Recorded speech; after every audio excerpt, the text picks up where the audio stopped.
Bonjour à tous, menu copieux en ce mardi avec la présentation du Peugeot e-Traveler, les prix du Mercedes EQV et l'arrivée de la nouvelle Fiat 500 berline. On parlera également du Seat ATK restylé.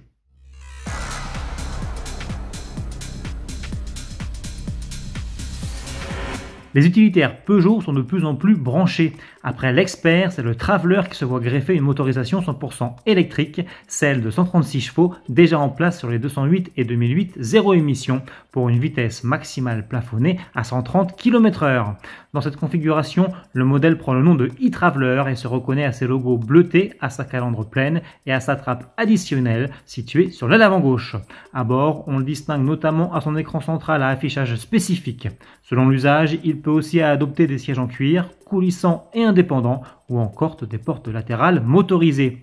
Côté autonomie, le Lion annonce 230 km avec la petite batterie de 50 kWh ou 330 km avec le gros pack de 75 kWh qui est toutefois réservé aux versions intermédiaires et longues. Car oui, le e-Traveler se décline en plusieurs longueurs de carrosserie, 3 au total, 4,60 m, 4,95 m et 5,30 m pour une seule et unique hauteur, 1,90 m.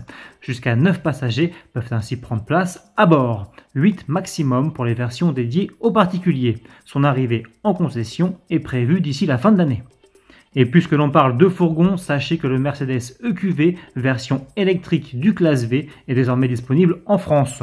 Pour son lancement, le modèle est d'abord proposé dans une version longue, 5,14 m, sous l'appellation EQV 300. Au menu, 204 chevaux, jusqu'à 160 km/h en pointe et 353 km d'autonomie.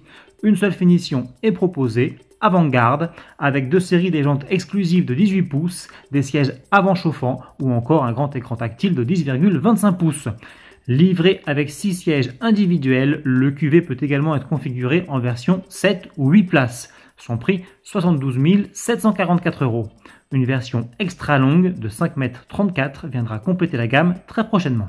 Le 4 mai dernier, Fiat dévoilait la 3e génération de sa mythique 500. Métamorphosée physiquement et désormais 100% électrique, la petite citadine avait à l'époque été lancée en version découvrable et dans une série spéciale de lancement suréquipée baptisée la Prima. 3 mois plus tard, alors que la Prima Cabriolet n'est plus disponible, la nouvelle 500 arrive aujourd'hui dans sa version dite berline et toujours en édition limitée la Prima. Côté équipement spécifique, on retrouve un toit ouvrant panoramique en verre ou encore un nouveau béquet arrière.